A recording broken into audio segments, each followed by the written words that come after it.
기도하고 수업 시작하겠습니다. 하나님 감사합니다. 저희들 사랑하여 주시고 오늘도 함께 공부할 수 있는 은혜를 베풀어 주심을 감사를 드립니다. 공부할 때 지혜 주시고 또 우리가 배우는 것들 잘 정리하여서 또 우리의 사역에 또 도움이 될 수 있도록 인도하여 주시옵소서. 마지막 학기를 또 보냅니다. 한 학기 잘 마무리하고 또 사역지로 나갈 수 있는 준비를 잘 할 수 있도록 은혜 베풀어 주시고 우리 원우들도 앞으로 걸어가야 할 길들에 주님이 미리 준비하여 주시고 불러주시고 또 하나님이 귀하게 사용하여 주시옵소서. 오늘도 함께하여 주심을 감사드리며 우리 주 예수님의 이름으로 기도드리옵나이다. 아멘.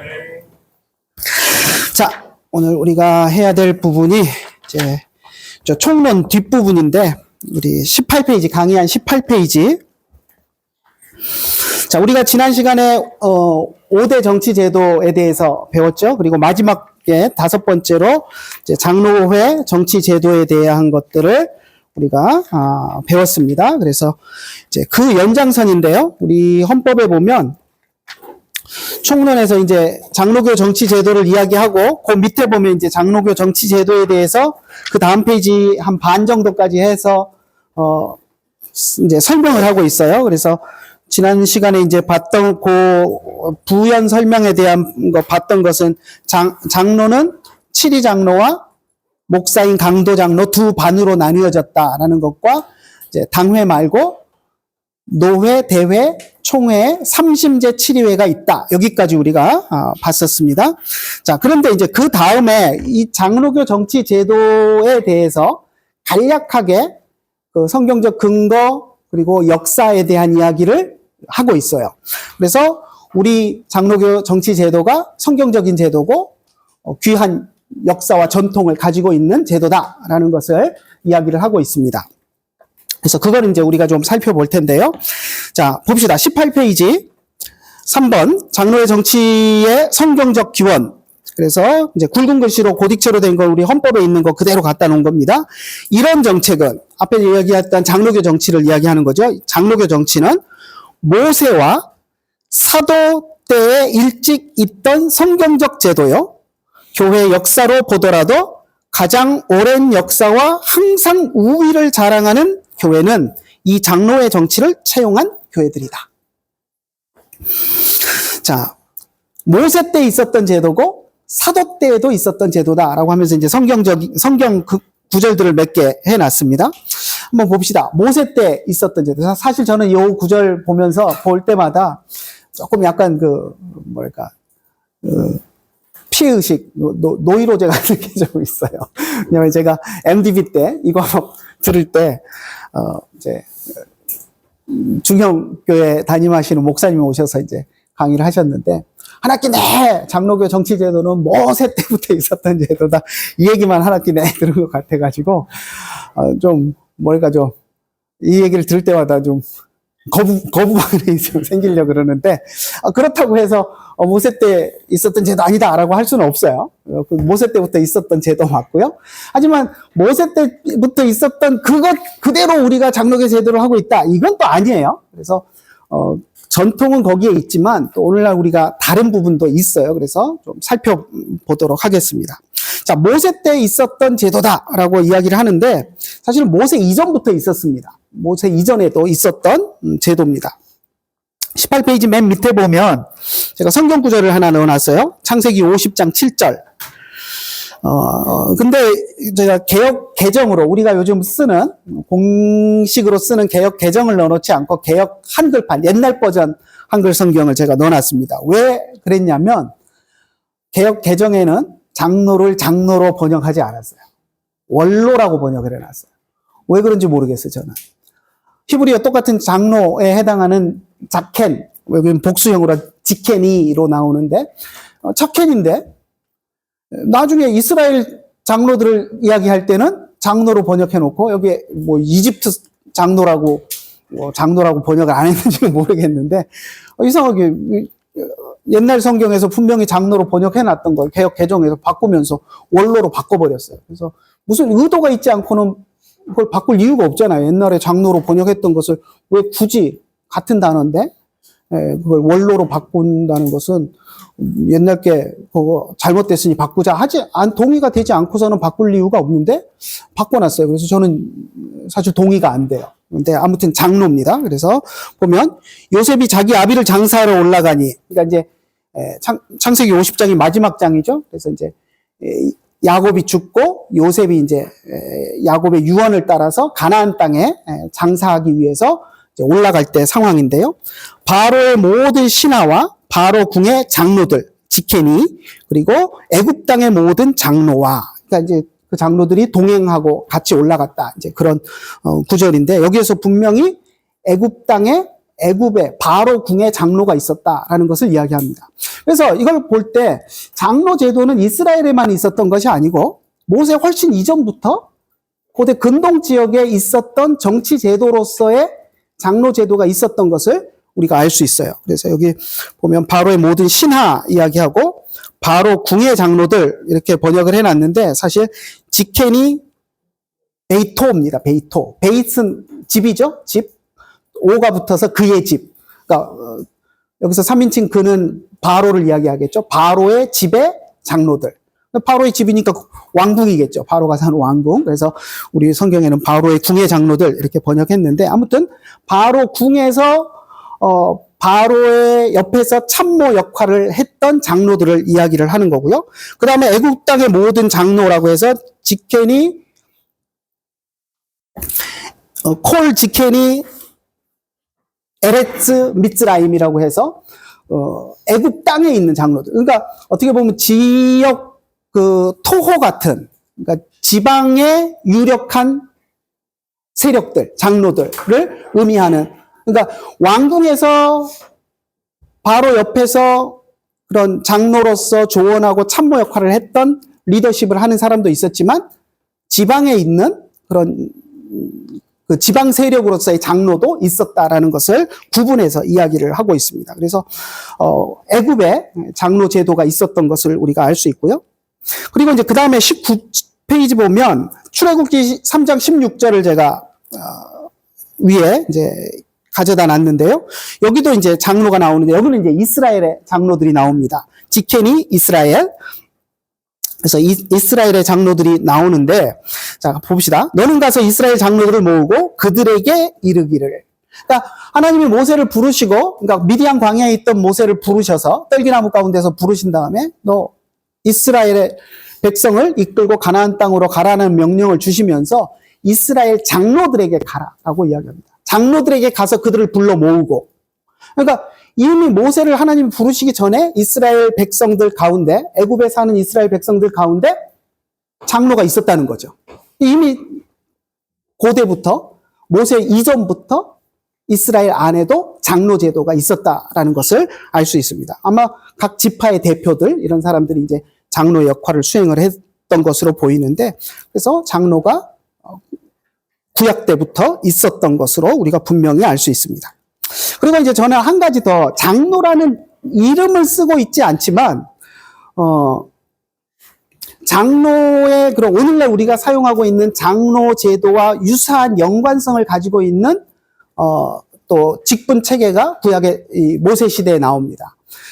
장인 이드로의 조언을 받아서 이제 모세가 광야에서 이스라엘 백성들을 조직하면서 1000부장, 100부장, 50부장 이렇게 이제 조직을 하잖아요. 근데 그것도 이스라엘 백성들 가운데 리더십을 세우는 과정인데, 그 모습이 오늘날 우리 장로 제도와 많은 유사점이 있습니다.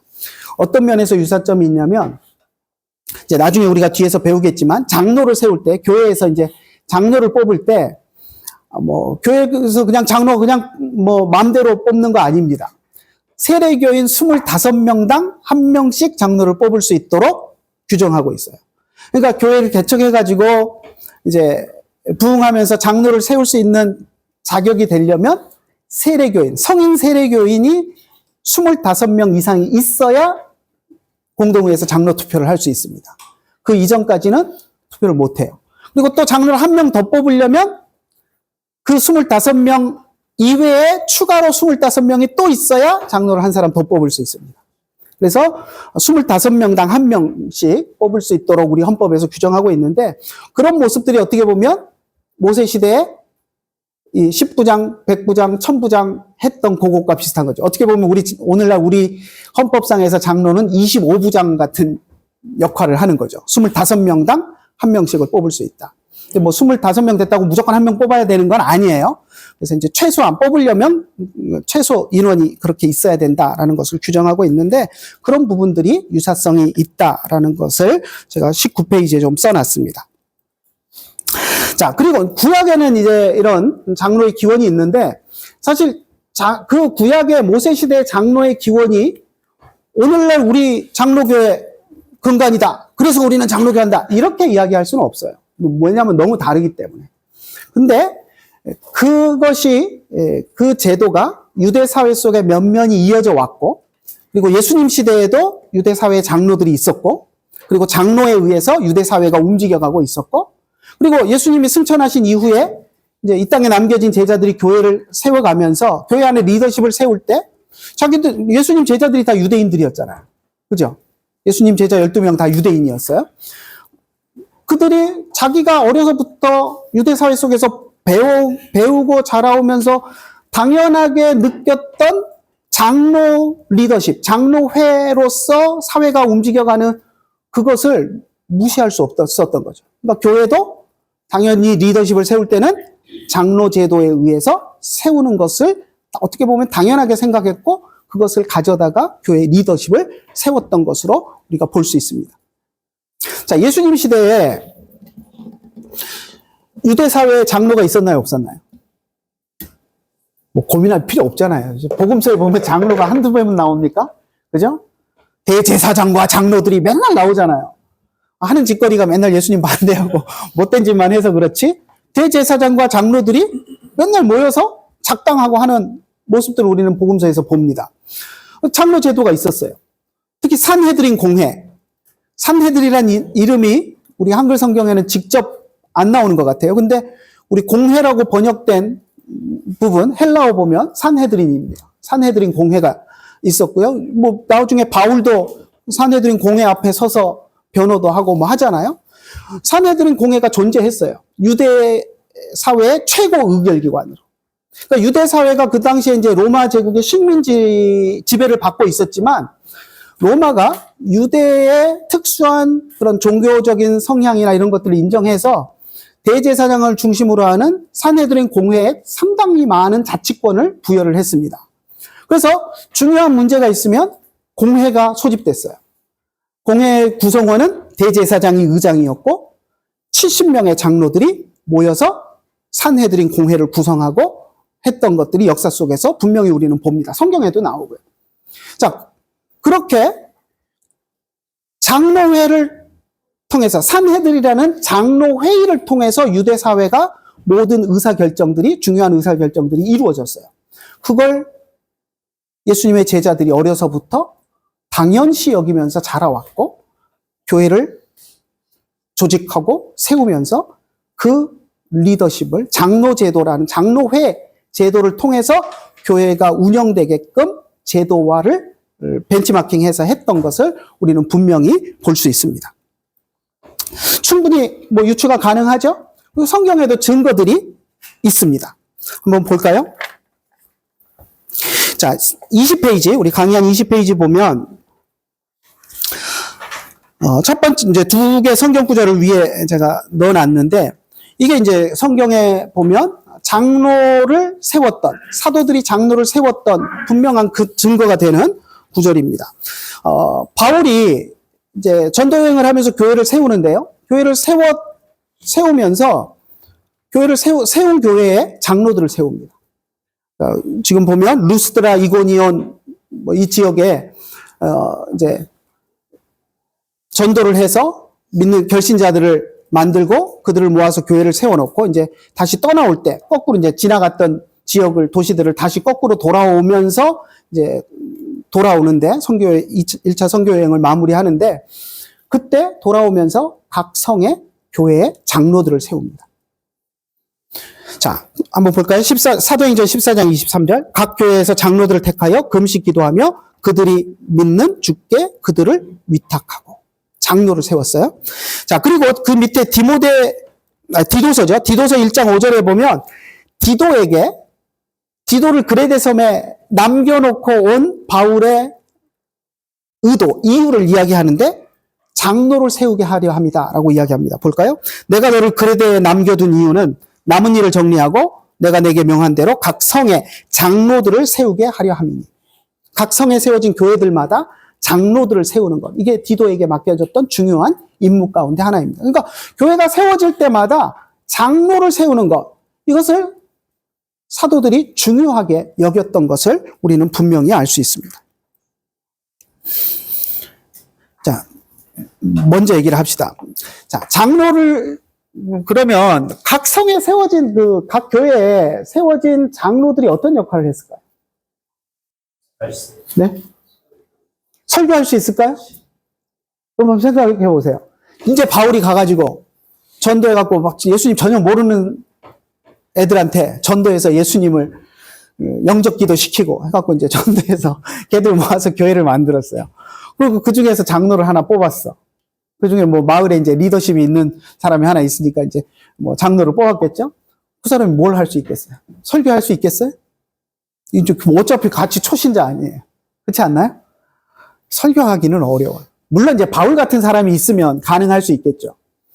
바울 같이 예수님 알기 전에 성경을 쫙 꿰고 있었던 사람이 예수님을 딱 영접하는 순간, 바울이 그랬잖아요. 그죠? 가말리알 문화에서 구약 성경 율법을 쫙 배워서 해박한 성경 지식을 갖고 있었지만 예수님을 인정 못해서 예수님을 핍박했지만 예수님 딱 만난 뒤로는 구약 자기가 알고 있던 모든 지식이 예수님으로 쫙 꿰지면서 복음을 전하는 사도가 됐잖아요. 만약 바울 같은 사람이 있다면 충분히 가능하겠죠. 예수님을 몰랐는데 성경과 구약의 하나님에 대해서 너무 잘 알고 있었는데 바울의 전도로 예수님을 알게 된 사람이 있었다. 그러면 아마 바울처럼 쫙 모든 걸 꿰가지고 이제 설교할 수 있는 능력을 가질 수 있었을지 모르겠어요. 근데 그런 사람은 거의 없었다고 보는 게 맞습니다. 그리고 대부분 다 이방인들이잖아요. 물론 이제 어거지로 막 이제 이야기를 한다면, 유대 회당에 보면 경건한 유대인들이, 유대인들의 하나님에 대해서 알려고 관심을 가지고 옆에 와가지고, 성경에 열심을 냈던 사람들이 있었는데, 그들이 알았으면, 그들이 예수님을 영접했으면 가능하지 않느냐, 뭐, 억지로 이야기하면, 그럴 수도 있다고 할 수는 있겠지만, 사실, 그러기는 하늘의 별 따기입니다. 그러니까, 사실, 다 초신자라고 봐야 맞는데요. 그런데 그들 가운데 그래도 장로를 세웠습니다. 그럼 장로가 무슨 역할을 했을까요? 성찬만 했을까요? 제가 볼 때 이제 장로의 역할이 어떻게 보면 물론 이제 그런 구체적으로 뭘 했을 것이다 이제 이야기할 수 있지만 큰 카테고리로 보면 그 시대의 회당장과 비슷한 역할을 했을 것 같아요. 회당장. 여러분, 회당장이 어떤 역할을 했죠? 회당장이 회당에서 강론하고 설교하고 혼자 다 했나요? 우리 요즘 담임 목사님들이 혼자 북치고 장구치고 주보복사하고 뭐 모든 걸 다, 조그만 교회 목사님들 다 그렇잖아요. 운전도 하고 모든 걸 다 하는데, 회당장이 그랬을까요? 설교도 하고, 찬양 인도도 하고 모든 걸 다 했을까요? 아니에요. 할 수도 없었을 뿐만 아니라 그렇게 하지 않았어요. 회당장이 어떻게 했냐면 유대 회당에서 회당장은 회당 예식 전체를 오르가나이즈 하는 역할을 했습니다. 그래서 우리 복음서에 보면 예수님이 여러 지역에 다닐 때마다 회당에 가시잖아요. 회당에 가면 예수님이 때로는 율법을 읽기도 하시고 낭독된 율법을 근거로 해서 오늘날 그 말씀이 나에게 이루어졌느니라 그러고 말씀하시기도 하고 강론도 하셨잖아요. 바울도 마찬가지로 전도여행 다닐 때 제일 먼저 유대인 회당을 찾아가서 회당 예식에 참여하면서 말씀을 강론하면서 율법과 선지서의 말씀들을 근거로 예수님을 메시아로 선포하는 그런 일들을 했어요. 근데 무슨 자격으로 예수님과 바울이 회당에서 그런 일을 했을까요? 회당장의 허락하에서 한 겁니다. 회당장이 그런 역할을 한 거예요. 회당장이 자기가 혼자 강론하고 설교하고 한 것이 아니라 유대 사회는 누구나 유대 성인이 된 사람들은 율법을 낭독한 율법을 강론할 자격이 주어져요. 그게 유대 성인식의 특징입니다. 바 미tz바라고 하는데요. 들어보셨나요? 바 미tz바? 저는 바 미tz바를 제가 직접 경험하지는 않았는데 우리 딸들이 그걸 경험하고 저에게 이야기해 준 걸 듣고서 내가 진하게 경험을 했습니다. 제가 트리니티에서 공부할 때 트리니티 신학교가 조그만 트리니티 주소 쓸 때는 이제 디어필드라는 주소를 쓰는데 그건 이제 시카고 옆에 있는 서버브에 있는 조금 그래도 좀 넓은 지역의 도시예요. 근데 그 안에 디어필드 안에 베낙번이라는 조그만 도시가 또 있어요. 그래서 트리니티 신학교는 사실 거기 있어요. 그러니까 이제 베낙번 요 도시를 모르니까 주소 쓸 때는 이제 디어필드라는 큰 주소를 쓰는데 실제로 그 행정구역은 이 베낙번이라는 조그만 도시 안에 들어 있어요. 근데 그 도시가 유대인들이 모여 사는 마을이에요. 유대인들이 만들어 놓은 동네. 그래서 거기에 공립학교가 하나 있는데 트리니티 기숙사에 사는 우리 트리니티 키즈들은 공립학교를 글로 가게 되죠. 행정구역이 거기니까 학교 행정구역이. 근데 우리 애들 다닐 때 보면 트리니티 키즈들 외에는 거의 99%가 유대인이에요. 그 동네가 유대인들만 모여 사니까. 그래서 우리 딸들이 공교롭게 이제 그 무렵에 12살, 13살 뭐 요 무렵이었는데 친구들이 바 미tz바 한다고 초대장을 줬대요. 그러면서 간다고 그래요. 그래서 이제 갔다 와서 얘기를 하는데 그걸 들으면서 야, 얘네들 진짜 바 미tz바 성인식을 성대하게 하는구나 하는 생각을 했어요. 뭐 우리 결혼식은 저리 가라로 화려하게 막 이제 사람들이 모여가지고 축하해주고 이제 하더라고요. 근데 그게 뭐냐면 바 미tz바 말 그대로 바는 아들이고요. 이제 여자들은 이제 바트 딸을 쓰는데 바트 미tz바 이렇게 하는데 미tz바는 율법이에요. 율법의 딸이 되었다라는 예식이에요. 그러니까 지금까지는 부모 밑에서 신앙생활을 했지만 이제 부모에게서 독립해서 율법을 혼자 읽고 율법을 토론하고 할 수 있는 자격이 부여되는 그 시점이 이 성인식인 거예요. 그러니까 이 성인식 하기 전에 이미 회당에서 랍비로부터 외워야 할 율법 구절들 다 외워서 합격 도장 받고 해가지고 다 자격을 취득한 다음에 그러니까 우리로 치면 주일학교 교육을 통해서 이제 다 자격 획득하고 그리고 이제 12살 요 무렵에 12살 생일 무렵에 이제 성인식을 하는 거예요. 그래서 성대하게 성인식을 해주고 선물도 주고 막 엄청난 이제 축하를 해주는데 그러고 나면 유대 사회 속에서 성인으로서 율법을 낭독도 하고 필요하면 강독도 하고 모든 뭐 율법에 대한 토론에도 참여하고 하는 모든 자격이 주어집니다. 자, 예수님도 바울도 유대 사회 속에서 그런 바 미tz바를 통해서 성인이 되어서 인정받는 유대인들이었어요. 그러니까 어느 회당에 가더라도 그게 이제 확인이 되고 인정이 되면 율법을 강독도 하고 낭독도 하고 토론도 하고 할 수 있는 그런 자격이 주어지기 때문에 회당장들이 그걸 체크한 다음에 자격이 있으니까 말씀에 대해서 강론하고 싶으면 강론하십시오 하고 기회를 주는 겁니다. 그러면 예수님이 말씀하시고 바울도 말하고 이제 그렇게 했던 것을 우리가 보게 되는 거예요. 자, 예수님이 어릴 때 사건이 성경에 보면 딱 하나 나오죠. 뭐가 나오나요? 12살 때 예루살렘에 갔던 이야기가 나옵니다. 왜 예수님 어린 시절에 이야기 하나도 안 나오는데 왜 그거만 딱 나올까요? 그것도 12살 때. 유대인들 성인식 하는 딱 그 나이. 그리고 그 사건이 뭐가 나오죠? 마리아와 요셉이 집으로 이제 다 마치고 돌아갔는데 예수님 잃어버린 걸 알고 다시 돌아오죠.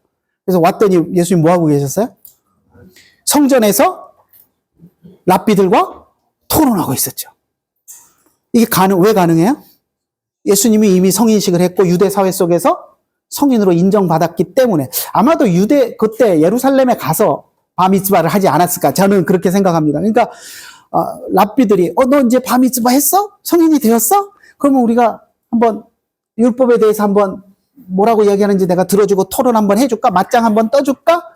하는 식으로 이제 얘기를 시작을 했겠죠. 그런데 예수님이 얘기하는 게 이제 범상치 않으니까 이제 얘기가 길어지고 이제 받아주고 하는 것이 이제 길어졌을 텐데 그렇지 않다면 랍비들이 뭐하러 그 꼬맹이한테 뭐 말이나 뭐 받아주겠습니까? 그럴 리가 없죠. 근데 유대 사회는 그런 독특한 그런 문화가 있고, 그래서 예수님의 그 12살 때 사건이 기록된 것은 제가 볼 때 아마도 예수님이 12살에 아마 뭐 갈릴리에서 성인식을 하고 예루살렘을 갔을 수도 있고, 이제 예루살렘 가서 성인식을 할 수도 있었겠지만, 아무튼 어찌됐든 12살의 그 사건은 예수님이 바미츠바를 한 이후에 유대 성인으로서 이제 랍비들하고 토론하는 그런 장면을 기록해 놓은 것으로 볼 수 있습니다. 아무튼 그런 회당에서의 회당장이 했던 그런 역할.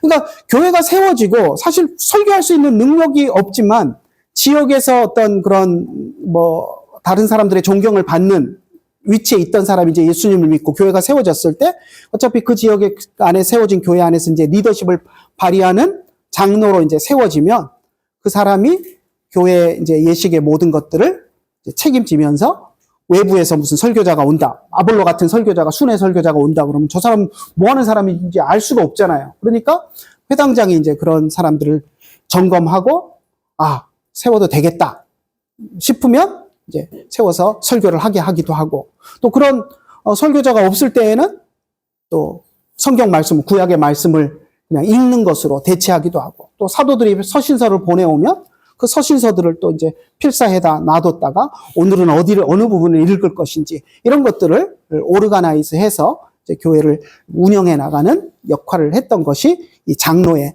역할이었던 것으로 저는 봅니다.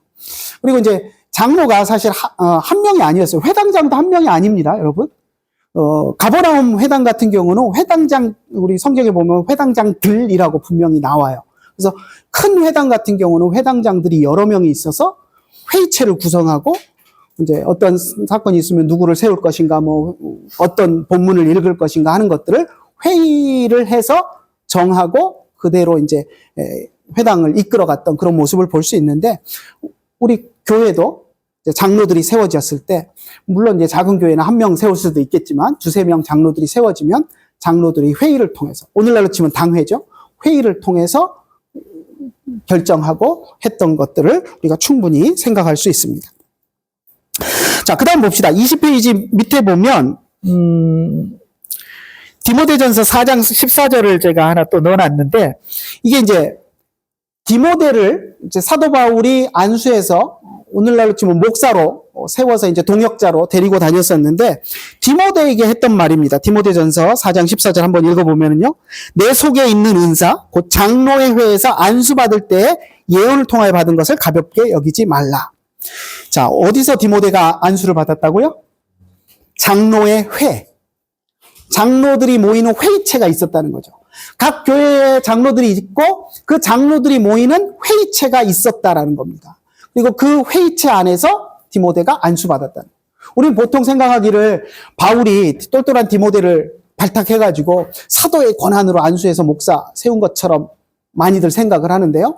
그렇지 않습니다. 디모데는 장로회, 오늘날로 치면 노회와 같은 성격의 장로들이 모인 회의체 안에서 목사로 인정받고 그리고 안수받고 목사로 세워졌던 그 모습을 볼 수 있습니다. 그래서 분명히 이런 것들을 볼 때 사도시대에 장로의 회의체인 노회 성격을 가진 회의체가 있었다라는 것을 알 수 있고요. 그리고 이제 그 다음에 20페이지 제일 밑에 기록되어 있는 사도행전 15장에 나오는 예루살렘 교회 회의, 전형적인 장로 회의의 형태입니다. 우리가 이제 예루살렘 교회 회의가 사도행전 15장에 나오는데, 보통 이 회의를 사람들이 어떻게 생각을 하냐면, 안디옥 교회 문제가 생겨서 예루살렘에 있는 사도들에게 자문했다라고 생각을 합니다. 예루살렘 교회가 모교회고 거기에 사도들도 많이 있으니까 이 문제를 어떻게 해결할지 사도들한테 물어보자라고 해서 자문했다라고 생각하는 경우가 많이 있는데, 그렇지 않습니다. 예루살렘 회의는 장로 회의입니다. 여러분 한번 생각해 보세요. 자문을 했다 그러면, 사도들이 있으니까 자문했다 그러면 뭐 회의할 필요 뭐가 있을까요? 그냥 사도가, 베드로가 대표로 내가 사도로서 이 문제는 이렇게 해결하라고 명한다 하고 해버리면 끝나요. 회의를 모였는데 사도가 사도권을 발동을 해가지고 내가 사도로서 이렇게 말한다 그러면 뭐 회의 더 이상 할 필요도 없어요. 다 깨갱해야 돼요. 그 시대는 그랬잖아요. 사도에게 하나님이 막강한 권위를 주셨고 사도가 쓰는 글은 성경이 되던 시절인데 사도가 사도의 권위로 하나님이 내게 이렇게 말씀하신다라고 하면서 사도의 권위로 선포해버리면 회의할 필요도 없어요. 근데 회의를 해요. 그리고 사도행전 15장 여러분 집에 가셔서 한번 세심하게 읽어보십시오. 사도 회의를 하는데 처음에 이제 시작은 베드로 사도가 얘기를 해요. 그런데 그리고 이제 그 문제에 대해서 문제가 무슨 문제였죠? 문제가 무슨 뭐였는지부터 한번 봅시다. 다 아시죠? 무슨 문제였죠? 안디옥 교회 이방인 교회인 안디옥 교회 율법 준수 문제였어요. 안디옥 교회는 이방인들로 구성되어 있어요. 다. 자, 근데 이방인들이 약간 어떻게 보면 우리로 치면 컴플렉스 같은 게 좀 있었던 것 같아요. 그러니까 유대인들에 대한 컴플렉스. 그러니까 자기들은 어려서부터 뭐 성경이나 하나님에 대해서 전혀 모르다가 이제 전도를 받고 예수님을 믿게 된 거잖아요. 근데 유대인들을 보면 어때요? 어려서부터 구약 성경을 배우고 하나님에 대해서 알고 그러다가 이제 예수님을 믿고 나면 정말 바울처럼 그냥 성경이 쫙 자기들가 어렸을 때 배웠던 성경이 쫙 깨어지면서 이제 풍성한 뭔가를 갖게 되잖아요. 그런 게 부러웠던 것 같아요. 이방인들은 그런 게 없으니까. 여러분들 가운데도 좀 그런 게 있지 않나요? 저 같은 이제 모태신앙인 사람들은 참 못 느끼는데 가끔 이제 나이 들어가지고 예수님 믿고 회심해가지고 이제 신학교 오신 분들 얘기를 들어보면 아마 분명히 여러분 가운데도 그런 분들이 있을 거예요. 모태신앙인 사람들 너무 부러워하고 어려서부터 나도 목사 아들로 태어나가지고 어려서부터 신앙생활 하면서 성경을 잘 배웠으면 좋았을 텐데 하는 어떤 그런 모태신앙인 사람들에 대해서 약간 부러워하는 그런 마음을 가진 사람들이 있거든요. 근데 아마 제가 볼 때 안디옥 교회 이방인 그리스도인들이 좀 그러지 않았을까 싶은 마음이 있어요. 자, 그런데 한번 생각해 보세요. 그런데 유대에서 유대인 가운데 그리스도인이 유대로부터 와가지고 안디옥에 와가지고 뭔가를 얘기하고 다니는데 너희가 예수님을 믿는다고 다 구원받는 거 아니다. 율법을 지켜야 구원받는다. 할례도 받아야 된다. 이러고 다니는 거예요. 그러면 어떤 현상이 일어날까요? 나는 성경에 대해서 잘 몰라요. 근데 성경에 해박한 지식을 가지고 있는 사람이 와가지고 내가 알고 있는 것과 다른 이상한 소리를 하고 다니는 거예요. 뭐 온갖 성경을 다 근거로 막 갖다 대면서. 근데 나는 그런 성경을 몰라요. 그럼 어떤 현상이 올까요? 멘붕이 오겠죠. 혼란이 옵니다. 저 사람은 성경에 대해서 무지하게 잘하는 사람인데 저렇게 얘기하는데 내가 알고 있던 것과 달라. 이제 혼란이 와가지고 저 사람 하는 말이 진짜 아니야. 이렇게 되는 겁니다. 그러니까 안디옥 교회 안에 예수님만 믿으면 구원받는다고 생각하고 있었는데 와서 율법을 다 지켜야 된다. 할례도 받아야 된다. 그러니까 자기 할례 안 받았잖아요. 그럼 너 구원 못 받는 거야? 할례 받으러 가야 되는 거야? 이런 상황들이 생기는 겁니다. 그러니까 교회가 혼란에 빠지니까 그 문제를 해결하기 위해서 장로회의가 소집이 된 겁니다. 그래서 보면 사도행전 15장 이제 처음에 보면 안디옥 교회에서 바울과 바나바 그리고 그 외에 몇 사람의 장로들이 예루살렘 회의에 참석하는 걸 볼 수 있습니다. 그리고 예루살렘 교회에서도 사도들뿐만 아니라 예루살렘 교회 장로들이 참석을 해요. 모르겠어요. 주변에 이제 다른 교회들도 물론 있었을 텐데 다른 교회 장로들이 참여했다 이런 말은 구체적으로 없어요. 하지만 정황적으로 볼 때 주변에 참석 가능한 교회 장로들은 참석했을 걸로 저는 확신합니다. 자, 그리고 이제 회의를 진행하는 걸 보면 베드로 사도나 누가 사도의 권위로 이야기해버리면 회의할 필요도 없는데 그러지 않아요. 우리 지난 시간에 사도 요한 2서 3서를 쓰면서 내가 장로로 너희에게 말한다라고 했던 거 이야기했죠. 자, 장로의 한 사람으로 회의에 참석한 거예요. 사도지만 그러니까 평소에는 사도의 권한으로 말씀을 전하고 하나님이 주신 말씀을 선포하고 성경을 기록하고 할 때는 사도의 권한으로 하지만 회의에 참석할 때는 사도권이 아니라 장로의 한 사람으로 회의에 참석한 겁니다. 그러니까 사도권을 회의장에서 내세우지 않아요. 베드로도 이런 문제가 있어서 우리가 이 일에 대해서 의논해야 된다 하는 것을 이야기하고 그리고 나서 이제 찬성하는 사람, 반대하는 사람, 율법 다 지켜야 된다는 사람도 이야기하고 율법 지키라고 할 필요 없다라는 사람도 이야기하고, 그런데 이제 야고보가 하나의 중요한 이야기를 하고, 그 야고보가 한 이야기에 회의에 모였던 사람들이 다 동의를 합니다. 그 야고보가 한 이야기가 뭐냐면 21페이지 밑에 부분에 있는, 맨 밑에 말고 위에 있는 사도행전 15장 19절에서 20절에 나오는 이 말이 이제 야고보가 한 말인데요. 그러므로 내 의견에는 이방인 중에서 하나님께로 돌아오는 자들을 괴롭게 하지 말고, 율법 다 지키라고 해서 할례 받으라고 해서 괴롭게 하지 말고, 뭐라고요? 우상의 더러운 것과 음행과 목매어 죽인 것과 피를 멀리하라고 편지하는 것이 옳으니. 몇 가지만 딱 집어서 이걸 세 가지로 저는 이야기를 하는데, 뒤에 피를 멀리하라는 것과 앞에 목매어 죽인 것을 따로 떼면 네 가지가 될 텐데, 저는 이제 하나로 봅니다. 그래서 세 가지를 이야기했다고 이제 이야기를 하는데, 첫 번째 우상의 더러운 것, 우상 숭배를 피하라는 이야기가 될 수도 있고, 그 당시에 이제 우상의 신전에 제물로 바쳐졌던 것들을, 음식을 이제 무분별하게 먹는 그런 문제들이 있었기 때문에 그런 것들을 피하라는 것, 그걸 이야기하고요. 음행하는 것, 성적으로 문란한 것들, 그것도 이제 우상 숭배와 연관될 수 있어요. 왜냐하면 그 당시에 이제 신전이 그 우상을 숭배하는 신전에 그 제사장격인 사람들이, 그 창녀들이 이렇게 있는 경우들이 있었고, 제사 예식들이 이렇게 이제 음란한 행동들로 이어지기 때문에, 그래서 이제 그런 것들, 그리고 뭐 그거 외라도 이제 하나님이 음행하는 것을 싫어하시니까 음행하는 것을 피해라라는 것 하나 강조하고요. 그 다음에 목매어 죽인 것과 피를 멀리해라.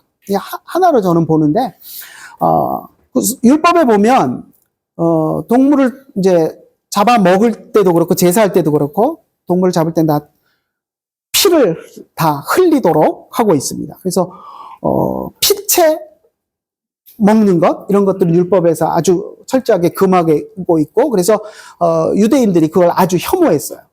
그러니까 우리도 보면 요즘은 그런 게 덜한데, 옛날에 저 어렸을 때는 뭐 무슨 나이 드신 분들 뭐 어디 염소 농장에 가갖고 뭐 염소 피를 마시려는 또 이런 분들 종종 있었어요. 뭐 건강에 좋다 이러면서. 근데 요즘은 그 이제 세균 문제 이런 것 때문에 안 좋다 그래서 이제 거의 없어진 것 같은데, 아무튼 피를 먹는 문화도 있었고, 또 이제 피채 요리해서 먹는 그런 문화들이 있는데, 이 이방인들이 그런 것들을 많이 했거든요. 근데 유대인들이 극히 싫어하는, 혐오하는 것들이었어요. 그러니까 아마도 율법을 다 지키라는 그런 개념은 아니지만, 유대인 그리스도인들이 이제 그들은 율법을 지키려고 하는 사람들이잖아요. 예수님을 믿지만.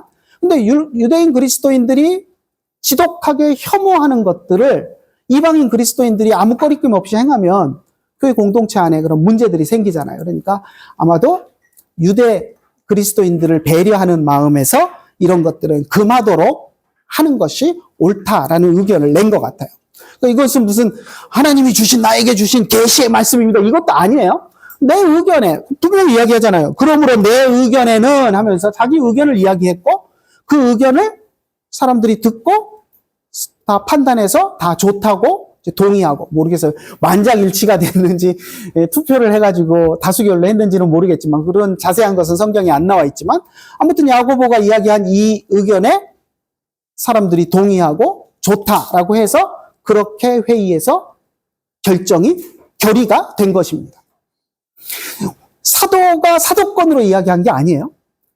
그냥 사도가 아닌 예루살렘 교회 장로였던 야고보가 이야기한 것을 회의를 통해서 토론해서 결론을 내린 것입니다. 자, 그런데 만약에 이것이 안디옥 교회가 자문을 구한 거라면 여기서 결론 내린 거 어떻게 하면 돼요? 안디옥에서 온 바울과 바나바와 몇몇 사람들에게 자, 돌아가서 여기서 결정된 거 잘 전달해 하고 그러면 끝나요. 그죠? 근데 그걸로 끝나지 않았어요. 16장에 보면 이제 사도 바울이 2차 전도 여행을 출발을 하는데요. 전도 여행을 가는 곳마다 예루살렘 장로회의에서 결정된 것들을 전하고 지키라고 명령하고 다닙니다. 21페이지 맨 밑에 볼까요? 여기 이 구절이 이제 그 구절인데요. 여러 성으로 다녀갈 때, 이제 2차 전도 여행을 하면서 여러 성을 다니면서, 사실 2차 전도 여행이 1차 전도 여행 때 세웠던 교회들을 다시 재방문하는 그런 측면들이 강했잖아요. 그래서 다시 그 성들을 방문하면서 이미 세워진 교회들의 뭐라고 이야기합니까? 사도와 장로들이, 예루살렘에 있는 사도와 장로들이 작정한 규례를 그들에게 주어 지키게 했다. 이게 뭔 얘기예요? 바로 앞에 사도행전 15장에 나왔던 예루살렘 교회 회의에서 사도와 장로들이 모여서 장로회의를 통해서 결의했던, 야고보가 했던 이 말을 여러 교회에 다 전달하고, 장로회의에서 이렇게 결정됐으니 규례로 따르고 지켜라 라고 명령한 겁니다. 오늘날 우리가 총회에서 결의하고 결정하면 총회 산하 교회들이, 성도들이 다 따르고 지키는 것처럼 장로회의를 통해서 결정한 것들을 전 세계 교회에 지키라고 전파하고 다니는 바울의 모습을 볼 수 있어요. 그러니까 예루살렘 교회 회의는 단순히 안디옥 교회 문제를 해결하기 위해서 자문해준 자문회의가 아니라 장로회의로 모였고, 그 결의된 것들을 전 세계 교회에 전파하고 지키도록 하는 장로회의였다라는 것을 우리가 알 수 있습니다. 자, 그래서 그것을 우리가 이제 볼 때, 우리 앞에서 이야기했던 모세 시대, 구약적인 근거도 있지만, 그것이 구약 시대에 있었던, 모세 시대에 있었던 장로 제도가 어찌됐든 면면이 끊어지지 않고 예수님 시대까지 흘러오면서 산헤드린 공회라는 장로의 정치 제도가 유대 사회 속에 있었고, 유대인이었던 예수님의 제자들이, 그것에 익숙했던 제자들이 교회를 세우면서 그 제도를 받아들여서 교회 안에 장로 제도를 세웠고, 그리고 사도들이 있음에도 불구하고 중요한, 교회 안에 중요한 결정을 할 때는 장로 회의를 통해서 결정했던 그런 모습들을 우리가 볼 수 있습니다. 자, 그리고 여러분 초대교회사 다 배우셨죠? 초대교회사 때 중요한 사건이 생기면 어떻게 해결을 했죠? 문제가 생기면 공의회를 통해서 해결했죠. 그게 장로회의입니다. 지역에 문제가 생기면 지역교회 지도자들이, 장로들이 모여서 지역 공의회를 통해서 해결하고, 그걸로 해결이 안 되고 전 세계적인 문제가 발생하면 세계교회 공의회가 모이죠. 우리 초대교회 때 4번의 초대교회 공의회가 있었죠. 우리가 이제 뭐 보통 7대 세계교회 공의회 뭐 이렇게 이야기하는데, 사실 5대 공의회부터는 이제 초대교회 범위를 벗어납니다. 그래서 4대 공의회까지, 칼케돈까지를 우리가 이제 교회 공의회라고 이야기하는데, 문제가 생기면 교회 회의를 통해서 해결했어요. 자, 313년까지는 박해 시대였죠. 313년 밀라노 칙령까지는 박해 시대였고, 그리고 그 이후에 이제 교회가 밀라노 칙령으로 자유로운 신앙을 할 수 있는 이제 그런 여건이 회복되면서 그때부터 활발하게 신학적인 토론 논의들이 됐어요. 그래서 잘못된 이단 사상들이 생기면 그것에 대해서 이제 회의를 통해서 제재하기도 하고, 이단 정죄를 하기도 하고, 또 삼위일체 신앙이 그래서 이제 체계적으로 신학 사상들이 정립돼 나가잖아요. 그때 이제 회의를, 초대교회 회의들을 통해서 이제 정립이 되어 가는 모습들을 볼 수 있는데, 그래서 초대교회 때는 분명히 장로의 정치 제도가 유지되고 있었던 것을 우리는 볼 수 있습니다. 자, 그런데 중세로 넘어가면서 어떻게 되죠? 장로회 정치 제도가 파괴가 됩니다. 물론 이제 중세 때에도 교황의 권위보다 교회 회의의 권위가 더 높다 주장하는 사람들이 있었어요. 그러니까 교황이 뭐라고 말하더라도 그게 중요한 게 아니라 우리가 교회 회의로 모여서 결정해야 된다, 이런 주장을 하는 사람들도 있었지만, 중세 때 이제 교황의 권위가 너무 막강해지다 보니까 그런 논의들이 거의 사라지고, 교황에 의해서, 교황, 1인 교황에 의해서 교회가 다스려지는 교황 체제로 그렇게 이제 바뀌게 됩니다. 그리고 나서 이제 종교개혁을 하면서 종교개혁자들이 이제 교회 정치도 개혁을 하죠. 종교개혁자들이, 제가 이제 어제 저녁에 개신대학원 대학에서 이제 종교개혁사를 강의를 했는데, 루터 이야기하면서, 루터가 로마 교회로부터 파문당하면서 파문 교서와 함께 이제 비텐베르크 광장에서 파문 교서와 함께 그 캐논 로우라 그러죠. 그 로마 교회 교회법 법전까지 같이 불태워버리는 그런 퍼포먼스를 하는 걸 어제 얘기를 했는데, 아무튼 종교개혁자들이 로마 교회 법을 불태워버렸어요. 이제 더 이상 로마 교회법을 따르지 않겠다라고 선언을 한 거죠. 그러니까 로마 교회법이라는 것은 뭐 교황 말을 그대로 성경보다 높이 두고 하는 이제 그런 중세 1000년 동안 만들어져 왔던 그런 이제 교회의 어떤 전통과 체계인데 그것들을 거부하고 이제 종교 개혁자들마다 각각 자기 지역에서 이제 맞는 성경적인 그런 정치 제도들을 만들겠다고 이제 합니다.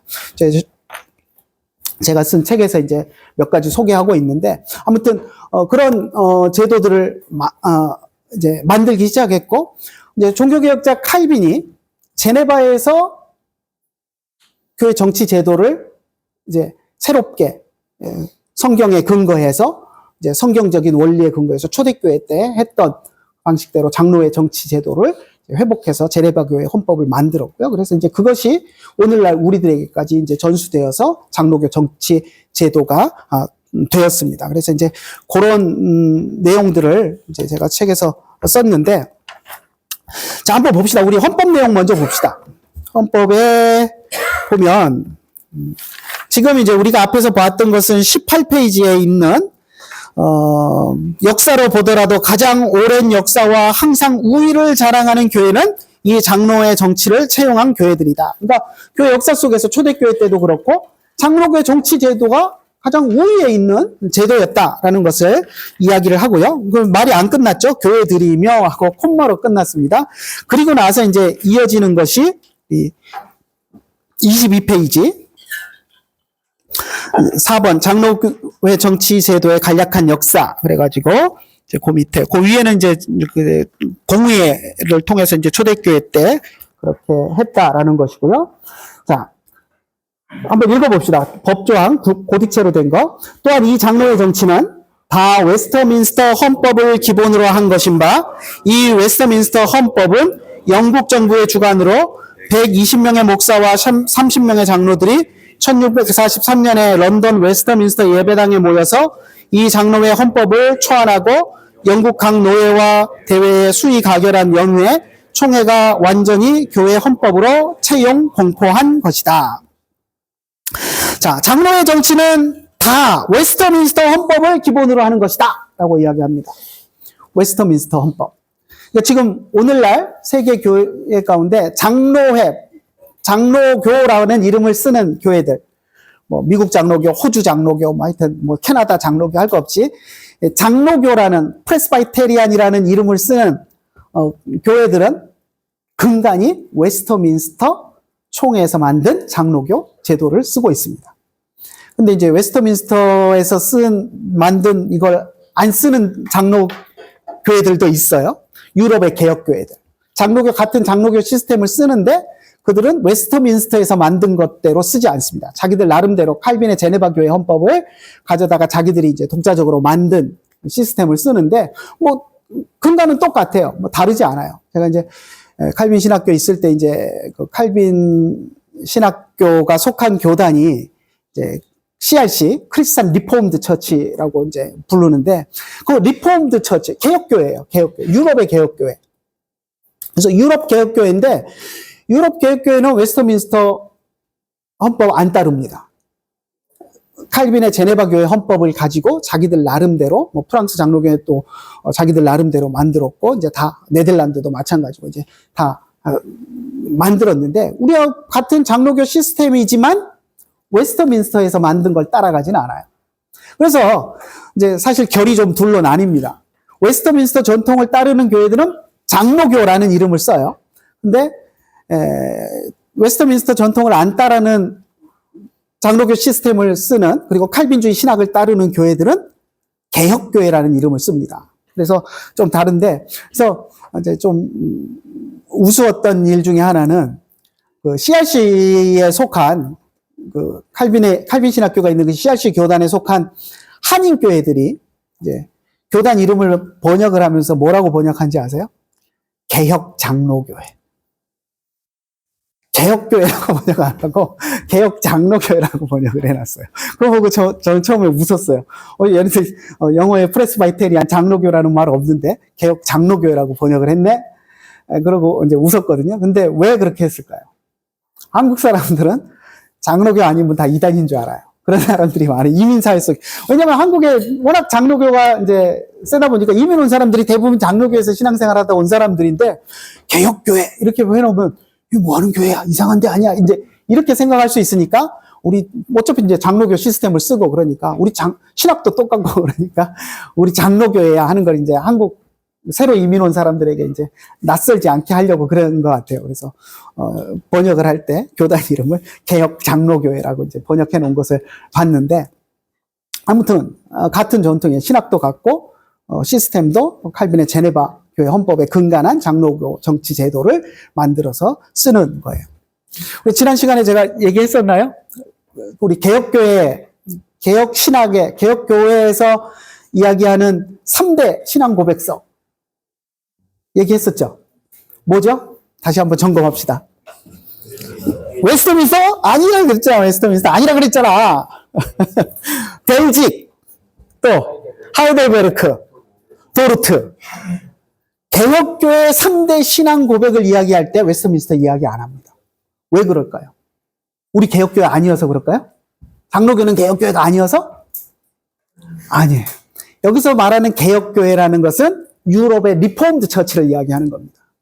개혁신학을 따르는 장로교회를 이야기하는 게 아니라, 이제 다 개혁신학을 따르는 장로교 시스템을 쓰는 똑같은 교회지만, 웨스트민스터 전통을 따르는, 웨스트민스터 신앙고백서를 최고로 치고, 웨스트민스터 전통을 따르는 교회들은 프레스바이테리안, 장로교회고, 웨스트민스터가 아닌 독자적인 이제 칼빈의 제네바 교회 헌법으로부터 독자적인 장로교 시스템을 헌법을 만든 유럽의 교회들은 자기들을 리폼드 처치라고 불러요.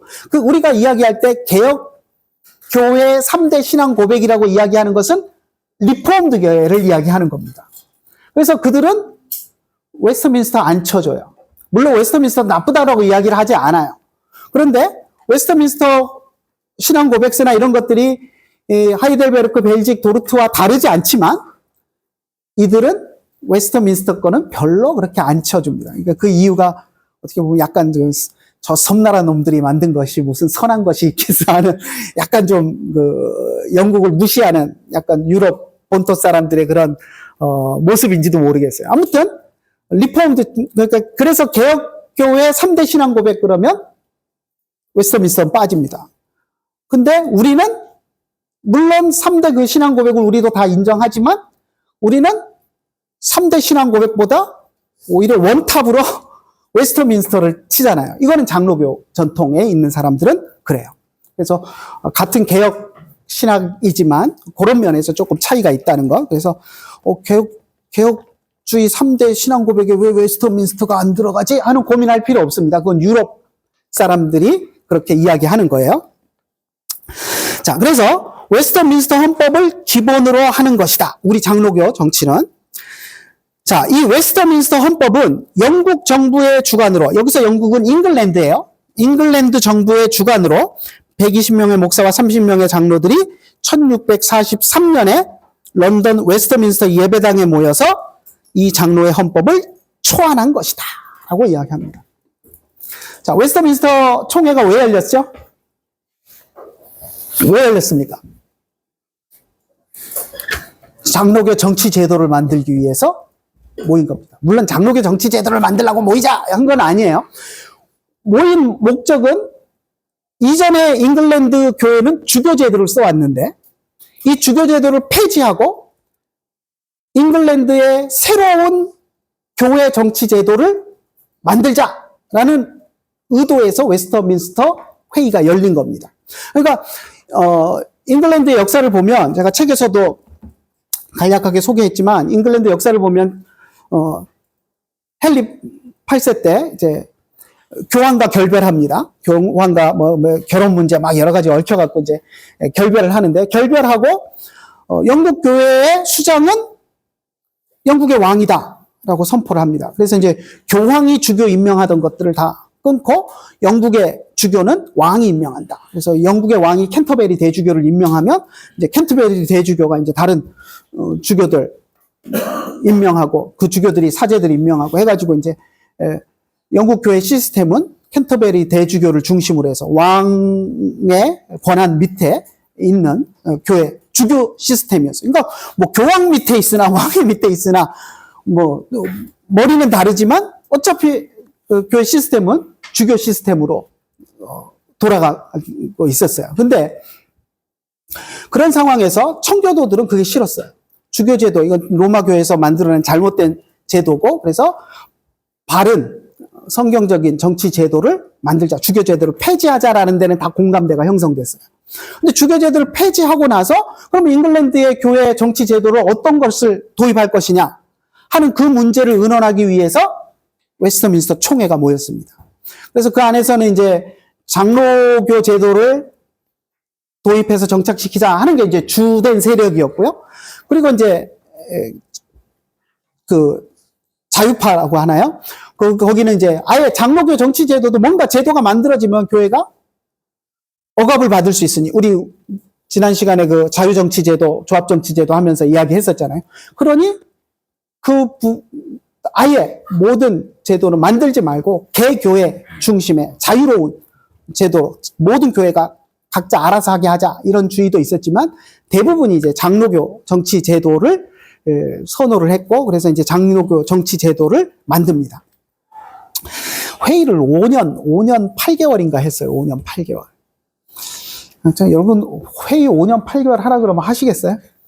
우리 노예 회의하는 거 보면 원래 노예가 월요일부터 수요일까지 이렇게 이제 공지가 나가는데 이틀째까지도 안 갑니다. 첫날 다 어떻게 내 해치우려고 해가지고 막 그냥 다 약식으로 그냥 뭐 서면으로 바꾸고 동의합니다 하고 그냥 뭐 서면 한 읽지도 않아 놓고서는 빨리 하고 집에 가려고 그런 식으로 해서 회의를 약식으로 막 해버리는, 다 임원회 일임하고 폐회하기로 동의를 합니다. 이런 식으로 해가지고 회의가 거의 그렇게 이제 하루 만에 다 해치워지는데, 사실 좀 저는 아쉬움이 있어요. 옛날에 저희 아버지 때 이제 노예 가시고 하는 거 보면 수요일 오후까지 점심 때나 돼서 오셔요.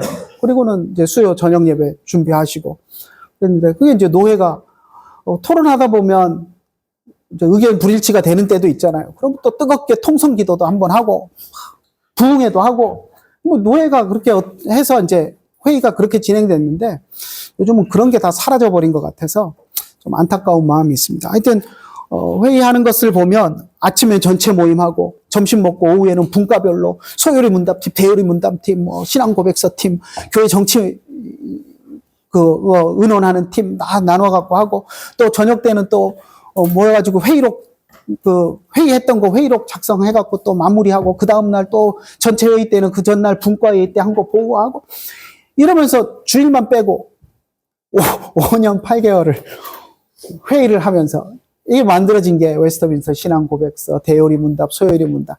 얼마나 주옥 같은 것들이 만들어진 겁니까? 그렇지 않아요? 문구 하나하나를 이렇게 하면은 뭔가 오해의 소지가 생기니 이걸 이렇게 바꾸는 게 좋겠다. 계속 토론하고 단어 하나도 다른 거 써보는 게 어떻겠느냐 의논하고, 그러면서 만들어진 것이 웨스트민스터 신앙 고백서, 대소요리 문답, 장로교 정치제도, 이런 겁니다. 얼마나 소중해요. 그죠? 우리 신앙의 선배들이 그렇게 회의해서 만든 겁니다. 서로 의견이 안 맞으면 또 통성기도 한번 하고 부흥회도 한번 하고, 그러면서 또 마음 또 서로 다스리고. 자, 그런데 웨스트민스터 총회가 왜 열렸다고요? 그러니까 우리 웨스트민스터 헌법하고 대요리 문답, 소요리 문답 소중하게 여겨야 됩니다. 하찮게 여기면 안 돼요. 우리 신앙의 선배들이 정말 귀하게 만든 겁니다. 자, 웨스트민스터 총회가 왜 열렸다고요? 교회 정치 제도를 뭘 할 건가를 토의하기 위해서 모였어요. 신앙 고백서 만들기 위해서 만든 거 아닙니다. 대요리 문답, 소요리 문답 만들려고 모인 거 아니에요. 어떤 정치 제도를 만들어서 사용할 것인가, 이게 주 목적이었어요. 근데 모인 김에 우리 신앙 고백서도 만들고 대요리 문답, 소요리 문답도 만들자 해서 이제 만든 거죠. 물론 이제 정치 제도가 신앙과 교리에 근거해서 이제 만들어지니까 그걸 간과할 수 없는 부분은 있어요. 하지만 주 목적은 장로의 정치 제도를 만들기 위한 목적입니다. 그래서 모여서 만든 것이, 주교 제도를 대체할 정치 제도를 만든 것이 장로의 정치 제도예요.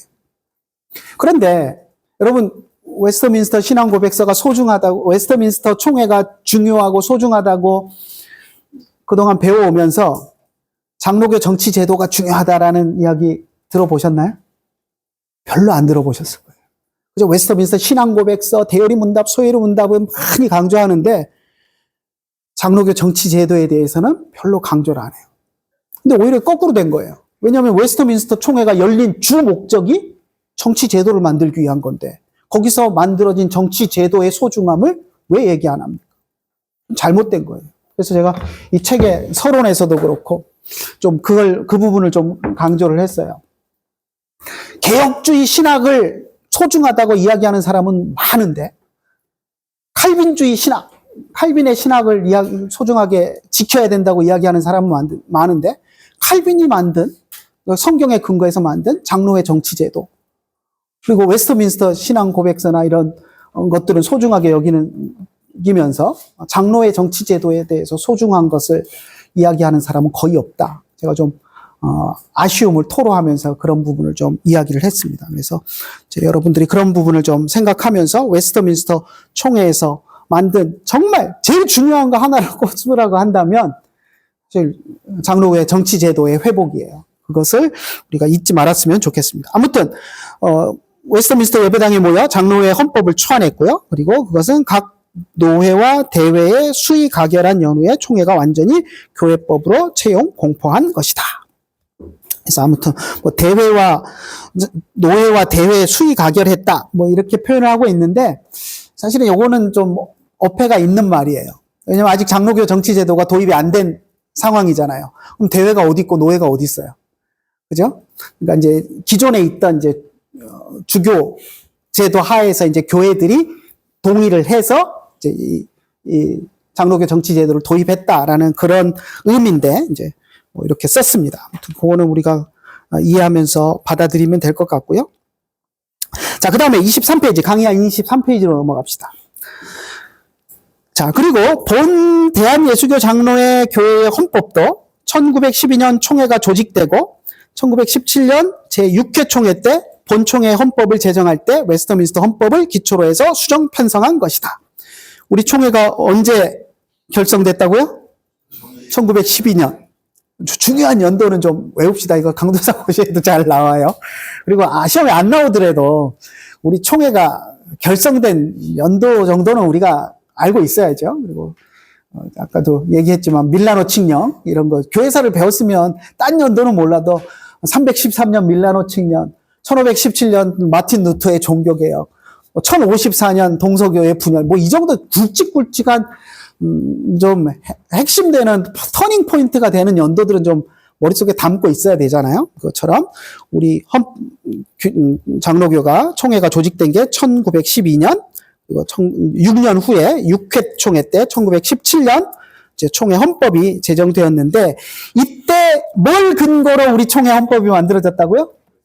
웨스터민스터 헌법에 기초해서 대한예수교 장로회 총회 헌법이 만들어졌다는 겁니다. 이렇게 얘기하면 아닌데 미국 장로교 헌법 갖다 만든 건데 선교사님들이 그렇게 얘기하는 사람이 있어요. 물론 그런 측면이 있어요. 그래서 충분히 그런 측면이 있는데 그렇다고 우리가 우리 헌법은 미국 장로교 헌법에서 만들어졌습니다. 이렇게 말할 수는 없어요. 왜냐하면 우리 헌법 정신은 미국 장로교 헌법에 있는 것이 아니고 웨스터민스터 헌법 정신에 있습니다.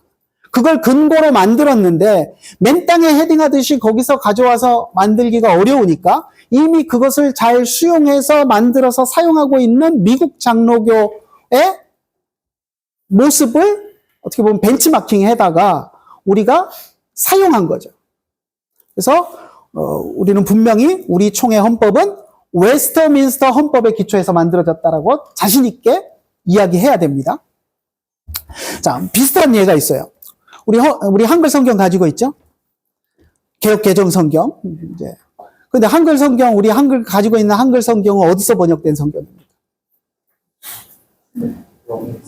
영어에서 번역했나요? 어떤 사람 보니까 중국어에서 번역했다고 빡빡 우기는 사람도 있는데, 우리 성경이 중국어에서 번역됐나요? 중국어 성경에서? 물론 단어가 비슷한 게 많아요. 각 구절 때 비교해서 보면 우리 성경에서 쓰는 한자어 단어 중국어에 거기에 그대로 그 구절에 들어있는 경우들이 꽤 많이 있습니다. 그렇다고 중국어 성경에서 번역했다라고 이야기할 수 있나요? 아니에요. 우리 성경은 히브리 헬라어 원어 성경에서 번역된 겁니다. 그런데 맨 땅에 헤딩하듯이 히브리 헬라어에서 번역하면 힘들어요. 그죠? 시간도 많이 걸리고 잘못 번역될 가능성도 있고. 그러니까 이미 번역돼 나온 성경이 있으면 참조해요. 참조해서 해요. 그건 너무 당연한 거예요. 영어도 참조하고 특히 이제 우리는 한자 문화권이니까 우리가 일상생활에 쓰는 단어들이 중국 사람들이 쓰는 단어하고 똑같은 게 많아요. 물론 글자도 이렇게 앞뒤로 뒤집어 놓은 것도 있지만 발음은 다르지만 한자어로 써놓으면 똑같은 단어들이 우리 언어 안에 많이 들어와 있습니다. 그러니까 중국 사람들이 성경을 번역할 때 어떤 단어로 그 구절을 번역했는가를 보면 이거 우리도 쓰는 단어인데 하면 그냥 가져다 쓰면 되는 거잖아요. 손쉽게. 그래서 그렇게 가져다 쓴 단어들도 있고 번역이 안 될 때는 그걸 참고하는 경우도 많이 있었어요. 그렇다고 해서 우리 성경은 중국어에서 번역했다 이렇게 할 수는 없는 거예요.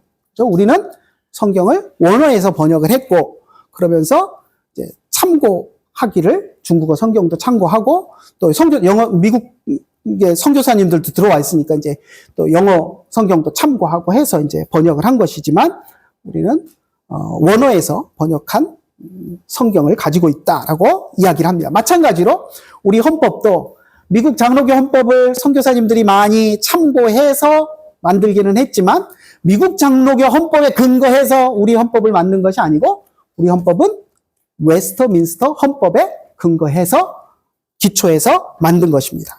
그것을 우리 헌법에서 분명하게 이야기하고 있습니다. 자, 그리고 이제 23페이지 보면 설명에 이제 우리 한국 장로교 역사를 제가 조금 간단하게 정리를 해 놓았는데요. 거기 보면 이제 다른 거는 뭐 여러분들이 보시고 동로회라는 명칭에 대해서 조금 이야기를 할게요. 우리가 이제 처음에 교회들이 여러 이제 생기고 그리고 나서 이제 조직할 때 총회가 먼저 조직된 게 아니라 노회가 조직됐습니다. 그래서 노회가 조직될 때 공식 명칭은 대한예수교 장로회 노회였어요.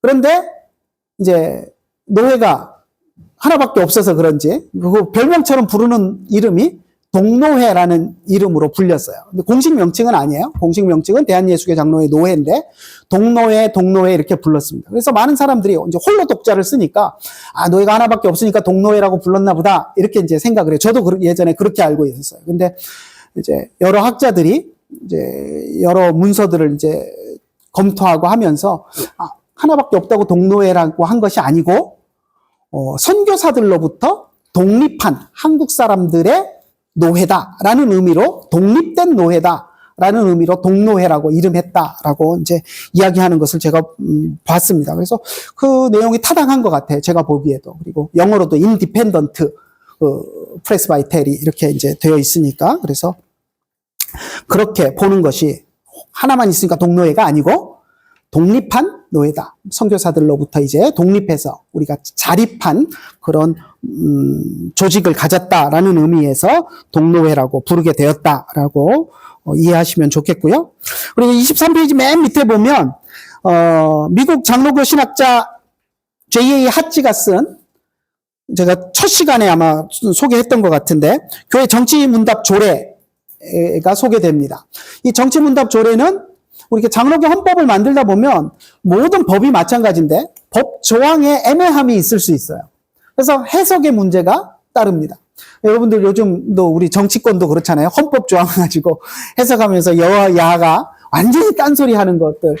이것은 그런 의미다. 이것은 아니다. 이것은 다른 의미다 하고 싸우는 거 우리가 종종 보는데 그렇게 법 조항은 해석의 여지가 항상 있습니다. 그래서 사실 법 조항을 만들 때는 해석에 논란이 없도록 완벽한 문장으로 만드는 것이 이 FM인데 사실 그러기가 쉽지 않아요. 그래서 아무튼 법 조항 하나를 만드는 게 얼마나 어려운 일인가 하는 것들을 생각하게 되는데 그럴 때 어떤 법의 해석에 장로교 헌법에 우리 헌법에 해석의 문제가 생길 때에는 교과서처럼 참고서로 교회 정치문답 조례를 교과서로 사용한다. 그러니까 권위를, 기초의 정치문답 조례를 우리 헌법 해설에 있어서 최고의 권위 있는 책으로 우리 총회에서 결의를 했습니다. 그래서 이게 이제 문답 조례예요. 그래서 문답으로 돼 있어요.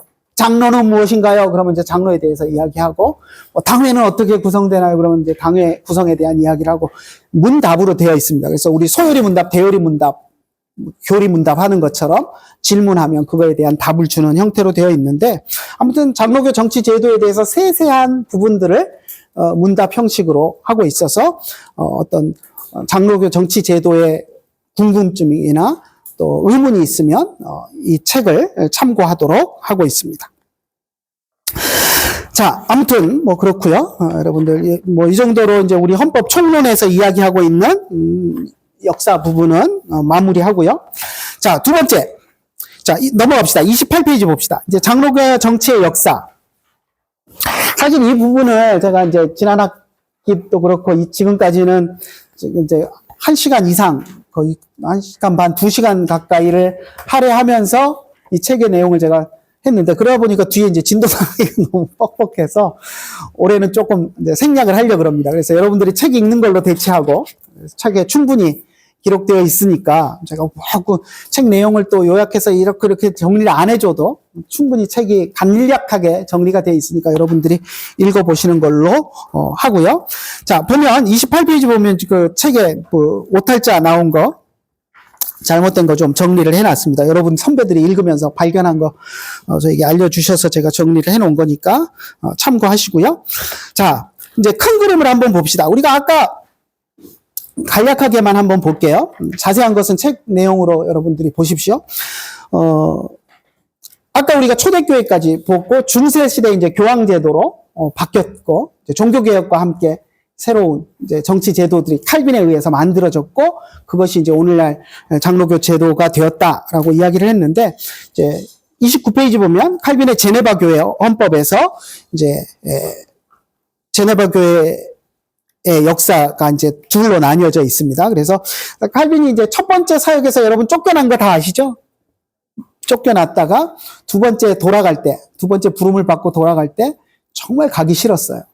그때 했던 말이 있습니다. 그때 이제 제가 여기 책에 소개를 해놨는데 31페이지에 보면 이제 칼빈이 돌아갈 때 했던 말을 제가 라틴어로 소개를 해놨습니다. 라틴어 여러분들 모르셔도 이 문장 하나는 그냥 라틴어로 외우셨으면 좋겠어요. 뭐냐면 꼬르메움 tibi opero domine prompte et sincere입니다. sincere. 영어식으로 자꾸 발음하게 되는데, 꼬르메움은 나의 심장이고요. 나의 심장을 tibi opero, 당신께 드립니다. domine, 주님. prompte et sincere. 즉시 그리고 신실하게. 그러니까 칼빈이 제네바에 2차 부름을 받았을 때 그냥 쫓겨난 교회 가고 싶겠어요, 여러분? 여러분 쫓아낸 교회에서 담임 목사님이 다시 오라 그러고 부른다 그러면 가고 싶습니까? 절대 안 가고 싶죠. 저도 안 갈 거예요. 그런데 칼빈도 고민이 됐어요. 그런데 고민하고 기도하던 가운데 하나님의 부르심을 느끼고 가면서 이 고백을 하면서 갔습니다. 정말 가기 싫은데 주님이 가라고 하시니 내 심장을 꺼내서 주님께 드립니다. 그것도 다음에 드릴게요가 아니고 지금 당장 신실하게 내가 드립니다. 라는 마음으로 갔습니다. 그래서 여기 그림에 보면 이제 두 개가 이제 칼빈이 사용했던 초창기에 그리고 조금 이후에 사용했던 인장이에요. 우리는 뭐 서명할 때 도장을 찍는데 도장이 아니라 이 사람들은 그 편지 쓸 때 뭐죠? 그 밀랍으로 봉투 인봉할 때 이렇게 꾹 찔러서 이제 자기가 봉투 인봉했다라는 걸 이제 자기라는 신분을 드러내기 위해서 이제 쓰는데 그거를 이렇게 만들었습니다. 조금 조잡해 보이긴 하는데 손에 하트 들고 있는 그 모양으로 내가 내 심장을 주님께 드립니다 하는 그 마음을 변치 않으려고 이걸 만들어서 썼던 것 같아요. 그리고 이제 그것이 발전해서 이제 요 아래 왼쪽에 있는 것이 그 미시간에 있는 칼빈 신학교 학교 마크고요. 그 주변에 보면 라틴어로 그 문구가 써 있습니다. 요게 이제 그 우리 한국에서 개혁주의에서 도용해서 이거 우리 개혁주의 단체들에서 많이 쓰는데 SFC에서 요 심장 들고 있는 손 요거 가져다가 이제 로고로 사용하는 그 전통 이런 것들이 이제 칼빈에서 왔다라는 것. 그래서 여러분들이 사역자로서 살아가면서 이 마음으로 좀 살아갔으면 좋겠어요. 내 심장을 주님께 드립니다. 정말 저도 목회하다 보면 더럽고 안 입고 와서 때려치고 싶을 때가 한두 번이 아니에요. 진짜. 근데 그럴 때마다 주님이 있으라고 하셨으니 내가 이 자리 지키고 있겠습니다. 내 심장을 주님께 꺼내드립니다 하는 마음이 아니면 사실 사역지를 지키기가 쉽지 않습니다. 그래서 여러분들도 사역을 할 때 칼빈이 했던 그 마음을 가지고 사역을 하셨으면 좋겠다라는 당부를 해드립니다. 자, 그리고 이제 유럽 개혁교회 아까 얘기했지만 유럽 개혁교회 전통은 웨스트민스터와는 다르게 이제 칼빈의 제네바 교회 헌법을 받아들여서 자기들 나름대로의 이제 정치 시스템을 만들었고요. 스코틀랜드도 이제 장로교 제도를 또 제1칠에서 제2칠에서 해가지고 이제 만듭니다. 그래서 이제 그 내용들 책에 있으니까 여러분들이 쭉 보시고요. 그리고 웨스트민스터 총회에서 이제 장로의 정치 제도가 만들어졌고, 그리고 이제 사실 웨스트민스터에서 만든 장로의 정치 제도는 잉글랜드 교회에서는 6개월도 안 돼서 폐기했습니다. 그래서 오늘날 잉글랜드 교회는 장로교 제도가 아니에요. 그 신앙의 선배들이 목숨을 걸고 5년 넘게 회의를 해서 만들어 놓은 그 아름다운 것을 잉글랜드 사람들은 버렸어요. 그리고 이제 잉글랜드 교회는 사용하지 않는데 이제 물론 이제 잉글랜드에서 아메리카 대륙으로 이제 이민 간 사람들이 그것을 이제 가져다가 사용을 했지만 아무튼 본토에서는 잉글랜드에서는 이제 폐기해버리고 사용하지 않았던 것이 이제 미국 장로교가 수용해서 사용했고 그 이후에 이제 여러 전 세계 장로교회에서 웨스트민스터 헌법의 기초에서 장로교 제도들을 만들고 이제 그렇게 했습니다. 그래서 미국 장로교회 내용들 그리고 우리 한국 장로교회 내용들 간략하게 제가 정리해 놨으니까 여러분들이 책을 통해서 보시면 좋겠습니다. 자, 그리고 중요한 거 이제 레포트 낼 때가 됐어요. 다 돼가요. 9월 30일까지 레포트 내라고 제가 첫 시간에 이야기했습니다. 근데 첫 시간에 듣고 잊어버리고 계시는 분들도 닥쳐가지고 깜짝 놀라지 마시고 9월 30일까지 레포트 한 장짜리입니다. 당부하고 또 당부하는데 절대 요약하지 마세요. 저 요약하는 거 원하지 않습니다. 제가 여러분들에게 이 레포트를 내준 것은 여러분들이 이 책을 읽고 이제 장로교 시스템에 대한 이 책을 읽고 뭘 느끼셨고 뭘 생각하셨고 하는 것을 제가 여러분의 목소리를 듣고 싶어서 독후감을 내라는 거지 얼마나 공부를 열심히 해갖고 체계적으로 잘 요약해갖고 내용 정리 잘했나 그거 보려고 하는 거 아닙니다. 그러니까 절대 요약하지 마세요. 근데 꼭 이렇게 당부를 해도 꼭 한 번에 한 10~20평은 꼭 요약만 해갖고 내고 자기 생각은 한마디도 안 쓰고 요약한 내용만 하는데 그거 읽다 보면 제가 화가 나요. 제가 화가 나면 좋은 점수가 나갈까요? 안 나갈까요? 안 나가죠? 제가 화가 나요. 왜 화가 나냐면 내가 쓴 책이잖아요. 근데 내가 이 요약한 걸 내가 왜 읽고 있어야 돼? 그렇지 않나요? 그러니까 요약 절대 하지 마세요. 요약하지 말고 읽으면서 여러분들이 무슨 생각을 했는지 그리고 정말 이런 부분은 내가 관심 안 가졌었는데 이런 부분을 관심을 갖게 됐다. 아니면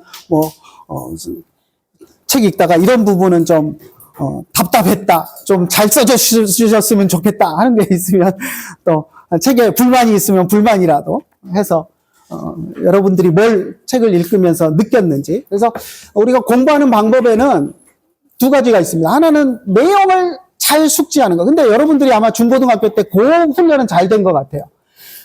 사지선다형 맨날 시험을 보니까 읽고서 내용 파악해서 핵심 내용을 파악해서 외우고 있다가 답 쓰는 거. 그거는 여러분들이 익숙한데 책을 읽으면서 내가 그걸 통해서 뭘 생각하고 사실 책을 읽으면서 더 중요한 것은 그 책을 읽으면서 사색에 빠져 들어가는 거예요.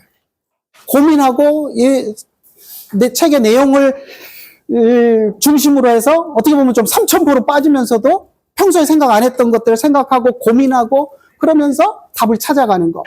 그게 또 책을 하나 읽는 하나의 또 그런 이유가 되는 것인데 요약은 뒤로 하고 요약하지 말고 물론 요약을 아예 하지 말라는 얘기는 아닙니다. 여러분들이 읽으면서 내용 파악은 해야 돼요. 하지만 레포트 쓸 때는 절대 요약해서 쓰지 말고 여러분이 느낀 거, 생각한 거 이런 것들을 써주시면 좋겠습니다. 그래서 9월 30일까지 제출해 주시고요. 그리고 중간고사 8번째 시간 8주차 중간고사 보는데 추석 끝나고 온 것 같아요. 추석 전주까지 배웠던 내용 그리고 이 책의 내용도 시험에 들어갑니다. 그러니까 대충 보고 감동적인 한 페이지 소감만 쓰고 나는 책을 안 읽어도 돼. 이렇게 생각하지 마세요. 책에서도 시험 문제 나옵니다. 그러니까 1시간 수업하고 20분 20문제 시험 봅니다. 그래서 사지선다형 중심으로 해서 단답형도 있어요. 그래서 20문제 20분 시험을 볼 텐데 오픈북으로 하겠습니다. 그러니까 여기에 보면 배운 것 중에 보면 단원 끝날 때마다 익힌 문제 있는 게 있어요. 여기서 그대로 나올 수도 있어요. 아마 많은 문제가 그대로 나올 겁니다. 그러니까 다 풀어보시고 이해하시고 그렇다고 답만 딸딸해가지고 문제는 읽지도 않고 답은 4번 요거였어. 요거 나오면 내가 답으로 표시할 거야. 이렇게 공부하다가는 문제가 살짝 바뀌어가지고 큰 코 다칠 수 있습니다. 그러니까 잘 푸셔서 내용 파악하시고 혹시 기억 안 나시면 책 떠들어 볼 수 있도록 오픈북으로 하겠습니다. 그러니까 여러분 그 대신 전자문서는 안 됩니다. 컴퓨터 펴놓고 PDF 파일 저는 보고 할 거예요. 그렇게 공부했어요. 안 됩니다. 왜냐하면 공부는 안 하고 검색 기능 이용해가지고 검색 탁 해갖고 거기 탁 찾아가지고 답 적고 이렇게 해서는 안 되기 때문에 그래서 공부하시고 공부했는데 생각 안 나는 것은 마지막에 찾아서 쓸 수 있도록 오픈북으로 해서 시험 보겠습니다. 그러니까 잘 하시고 서점에 사실 책이 여유가 많지 않은 것 같아요. 아마 여러분들이 다 사시면 전원이 다 사시면 몇 분은 못 사실 수도 있어요. 그러니까 여러분들이 책 떨어지기 전에 제가 이제 여름에 개정판을 내려고 했는데 제가 준비가 좀 덜 돼가지고 지금 품절이 되는 사태가 발생할 수도 있을 것 같아요. 그러니까 여러분들 늦지 않도록 사실 분들은 도서관에서 뭐 빌려서 보신 분들은 상관없고 이미 빌려서 확보하고 계신 분들은 상관은 없지만 나중에 시험 때가 돼가지고 사러 갔는데 서점에 없다 그런 사태가 발생했을 때 저한테 아우성 치셔도 소용없습니다. 그러니까 잘 미리미리 준비하셔서 시험 볼 수 있도록 해주시면 좋겠습니다. 네, 기도하고 마치겠습니다. 하나님 감사합니다. 저희들 사랑해 주시고 오늘도 함께 공부할 수 있도록 인도해 주심을 감사를 드립니다. 저희들이 공부하는 모든 것들 어렵고 힘든 내용이고 또 그런 과정 속에서 우리가 공부하지만 그것들을 잘 익히고 숙지할 수 있도록 지혜를 주시고 또 공부한 것들이 헛되지 않도록 우리의 삶과 신앙에 유익이 될 수 있도록 주님께서 늘 도우시고 인도하여 주시옵소서. 오늘도 함께하여 주심을 감사드리며 우리 주 예수님의 이름으로 기도드리옵나이다. 네, 수고들 하셨습니다.